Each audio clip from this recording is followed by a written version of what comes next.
Olá, meus irmãos, minhas irmãs. Eu sou William Gonçalves e vamos para mais uma reflexão na luz do Espiritismo. Se você ainda não se inscreveu no nosso canal, Na Luz do Espiritismo, eu peço a imensa gentileza de vocês que se inscrevam, que curtam os nossos vídeos, compartilha nas redes sociais com pessoas que você acha que pode ajudar ouvindo essas reflexões. Nós vamos ficar muito gratos, porque quanto mais longe essas reflexões chegar, será melhor, porque é o nosso intuito. O intuito de levar uma palavra de bom ânimo, de esclarecimento. Às vezes as pessoas que não estão tendo tanto tempo de ler, de se aprofundar, quem sabe ouvindo, escutando um pouco esses áudios que tantos palestrantes, tantos médiuns do movimento espírita têm feito. E nós agradecemos muitas oportunidades que estão vindo dos bons espíritos, porque se isso tem acontecido com diversas pessoas, é porque os ensinamentos morais do Cristo têm tido uma ressonância muito boa, e principalmente sobre o Espiritismo. Falar sobre o Espiritismo, essa doutrina que nós abraçamos com tanto carinho, com tanto respeito, que tem nos ajudado, que é o nosso Consolador prometido, levar ela um pouco mais longe, sem dúvida, nos é muita gratidão que a gente tem por esse momento de poder levar essa doutrina um pouco mais longe. Portanto, nos ajude da melhor maneira possível. O conteúdo é totalmente gratuito aqui no canal, você só clica e ouve, não tem que pagar, não tem que depositar nada, pode ficar tranquilos. Nós estamos comentando o livro Liberta-te do Mal, da Joana de Ângeles, psicografado por Divaldo Pereira Franco. Como sempre, nós estamos indicando a leitura do livro inteira. Esse capítulo que nós estamos selecionando alguns tópicos para lermos é o tempo mental, mas eu recomendo que leia o livro todo, porque tem textos fantásticos para nosso aprimoramento aí espiritual.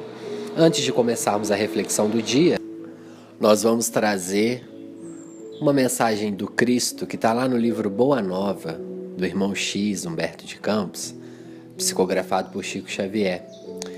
Jesus vai dizer lá assim: quem ama verdadeiramente não espera recompensas. Que nós possamos reflexionar sobre isso. Se você escolheu amar alguém, não espere recompensas. Ama da melhor maneira possível. Faça o que for possível, mesmo com as ingratidões e com as costas viradas. Sempre valerá a pena. Tenha a sua consciência tranquila. Faça a sua parte, para que amanhã você não seja cobrado de nada. Muitas pessoas podem pensar, mas e a ingratidão que muitos amigos, muitos familiares têm conosco? Portanto, se eles têm esse tipo de ingratidão, não sejamos nós os doadores dessas ingratidões. Sejamos nós os doadores do amor, da vibração que o Cristo nos emana, da vibração que o Cristo nos ensinou. Sejamos pessoas diferentes no mundo. Jesus dizia que os discípulos de Jesus seriam reconhecidos pelos muitos que se amarão, né? Ou seja, pelo muito que se amariam, perdão. Então, sejamos discípulos do Cristo, começando a amar muito, sem pensar em recompensas. Vamos então à reflexão, voltar à nossa reflexão do tempo mental. E a Joana continua lá.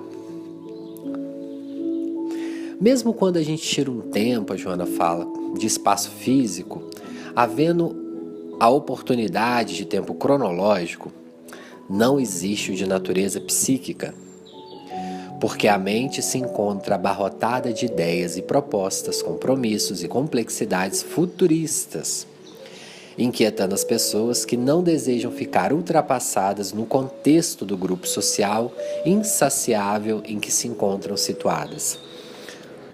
Então o que a Joana está dizendo aí? Nada mais do que a ansiedade. Quantos de nós estamos vivendo, não agora o real, mas já pensando, por exemplo, no final do ano ou no ano que vem, nas coisas que irão acontecer? Quantos de nós estamos preocupados em saber das últimas atualidades, dos últimos produtos eletrônicos, e mesmo quando surge um tempo cronológico real, ou seja, eu tenho 2 horas livres, A minha mente está tão abarrotada que eu fico tendo que digerir esse conteúdo. Meu Deus, o que eu vou fazer lá, o que eu vou fazer aqui, o que eu tenho que comprar isso, eu tenho que comprar aquilo, eu tenho que pensar na festa do fulano que vai acontecer. É óbvio, gente, que essas coisas são naturais do dia a dia. E é óbvio que nós precisamos pensar no futuro. Nós precisamos fazer uma programação, isso também é disciplina. Se temos um evento na próxima semana ou algo, um estudo para dar, nós vamos ter que nos programar. Porém, nós não devemos vivenciar o futuro no momento que nós estamos. Porque quando a gente vivencia psicologicamente e nós não estamos lá, nós deduzimos o que irá acontecer. Então, por exemplo, se eu tenho um trabalho para apresentar para um público e as pessoas não gostam de falar em público, vamos supor que você seja uma pessoa que não gosta de falar em público. Você está ali estudando e já está pensando a cara que as pessoas vão fazer na plateia, a quantidade de pessoas que vão estar ali, sem que aquilo ainda nem aconteceu. Talvez você vai chegar lá, não vai ter o número de pessoas que você imaginou, ou as pessoas não vão fazer cara feia, ou não haverá críticas depois. Mas você já está naquele período ali. Não, meu Deus, eu tenho que estudar muito, porque senão as pessoas vão me olhar com cara feia, senão eu vou errar. E aí você vive aquele momento lá no futuro, e aí você fica angustiado, você fica ansioso. E isso, a ansiedade traz diversos sintomas posteriores, que a gente vai tentando tampar, digamos que esse buraco. E muitas pessoas vivenciam isso hoje em dia. Nós estamos aqui agora perto do Natal, por exemplo, tem pessoas que já estão vivenciando a noite do Natal. E às vezes não será nada daquilo que ela pensou, será totalmente diferente. Né? Então, quantas famílias foram destruídas por causa de... Destruídas entre aspas, né? Foram afastadas por questões políticas, questões ideológicas nessa eleição. E aí as pessoas já estão pensando como que vai ser a festa de Natal, como que vai ser a festa do final do ano, como elas irão fazer para encontrar um parente que discutiu. E estão vivenciando aquele momento e não estão vivenciando o agora. O que elas podem fazer agora para mudar essa realidade? O que elas estão fazendo agora para se autoconhecer? Então nós temos que pensar nisso, mas devemos mesmo pensar e analisar sobre essas questões, senão nós não vamos conseguir andar muito no nosso espaço espiritual. E quando a gente não consegue sozinho, a gente não tem que ter vergonha de pedir ajuda.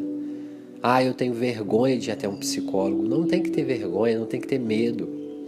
Vai, porque um analista, uma pessoa pode te ajudar a compreender essas questões que estão te tirando do eixo. E a gente viu numa reflexão que eu trouxe aqui, do próprio Humberto de Campos, que ele traz o caso de um espírito que suicidou por excesso de mau humor, e uma das causas que ajudou ele no suicídio indireto, foi um suicídio indireto, uma das causas que mais prejudicou ele foi a ansiedade, porque mais de 800 vezes durante a reencarnação ele ficava preocupado com questões que nem aconteceu, que nem chegou a acontecer.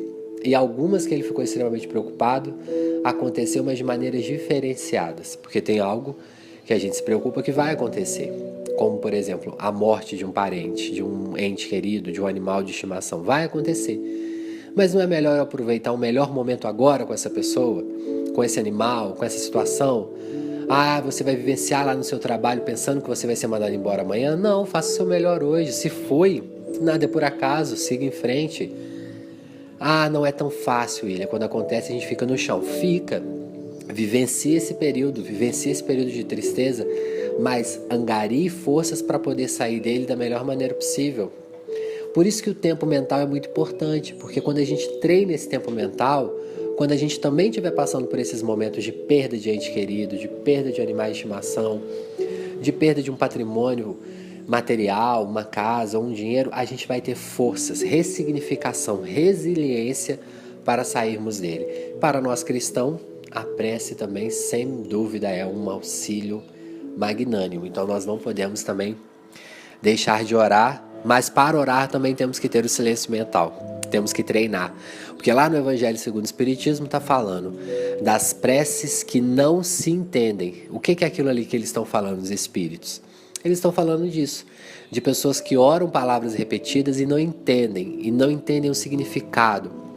Porque antes de eu orar eu tenho que entender o que eu vou pedir, o que eu quero pedir para Deus, e eu conseguir me expressar. Eu não consigo expressar verbalmente. Beleza, se você não consegue, se expresse mentalmente, porque pelo pensamento nós conversamos. Mas se expresse de uma maneira que você compreenda e que você se faça compreendido. É esse ponto que nós temos que aprender. Vamos continuar no livro e a Joana fala o seguinte: o pensamento saudável é essencial para uma existência equilibrada, sendo veículo dos recursos que proporcionam bem ou mal-estar, de acordo com a onda vibratória em que se expressa. Nós temos responsabilidade com os nossos pensamentos, nós já falamos disso em diversas reflexões, pontuamos de novo. Faça um regime diário dos seus pensamentos.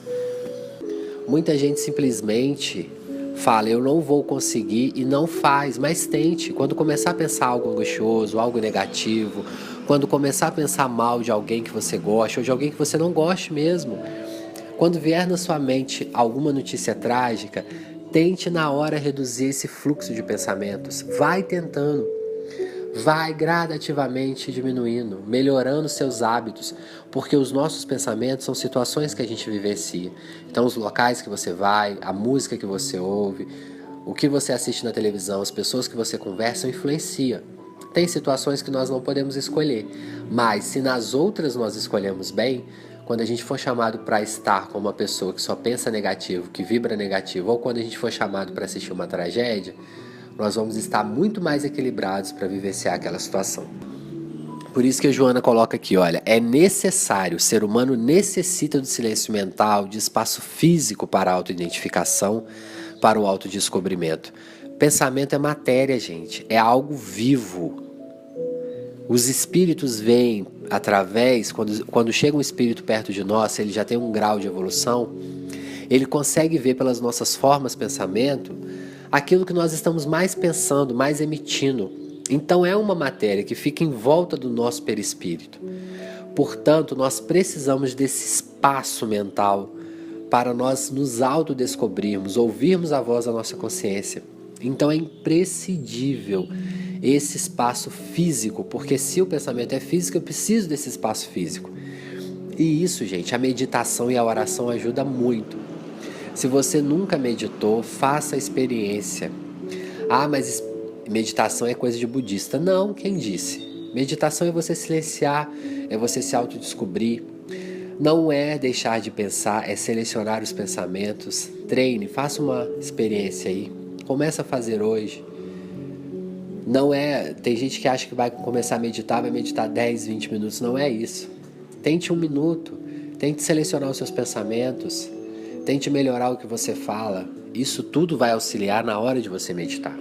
E aí a Joana continua. Quando se age sem pensar, inevitavelmente se é convidado a retroceder nas ações intempestivas, refazer o caminho conquistado. Ou seja, quando a gente age no automático, a gente age de acordo com o que a comunidade vai nos empurrando, muitas das vezes a gente cai nos abismos da imoralidade, cai nos abismos da mentira, dos vícios, do ego exaltado, e nós vamos ser chamados a retroceder nesse caminho lá na frente. Lei de ação e reação clara. Se hoje eu estou mentindo para o bem de alguém que está me mandando mentir, para o bem de uma empresa, para o bem de uma situação, se eu não tento sair dessa situação dignamente, moralmente, eu vou ser convidado a retroceder isso. Se eu estou tirando o benefício de alguém, se eu estou prejudicando alguém, eu vou ser convidado. Por isso que quando a gente silencia, a gente ouve a voz da consciência. E a voz da consciência, quando a gente faz algo errado, ela fala, opa, fique atento nisso aí. Façam a experiência. O silêncio íntimo que permite ouvir-se a voz da consciência é de alta relevância, Joana fala, para uma existência feliz, porque permite saber-se o que o realmente deseja produzir e como fazê-lo de maneira excelente. Joana está falando exatamente isso. Ouça a voz da consciência, ela tem muito a te dizer. Para ouvir é preciso silêncio mental, silêncio verbal, atitudes corretas e melhoramento moral. Só vou ouvir se eu fizer isso tudo? Não, você vai começar para ouvir melhor, mas você ouve a todo momento. A consciência nos alerta a todo momento, principalmente quando a gente, antes de dormir, quando a gente está acordando, que há um silêncio mental mais gradativo. Por isso que nós, que temos um compromisso espiritualista, espiritual, devemos ficar sempre atento à nossa consciência. A nossa reflexão hoje é isso. Eu agradeço a paciência de vocês. Deus os abençoe e até a próxima reflexão.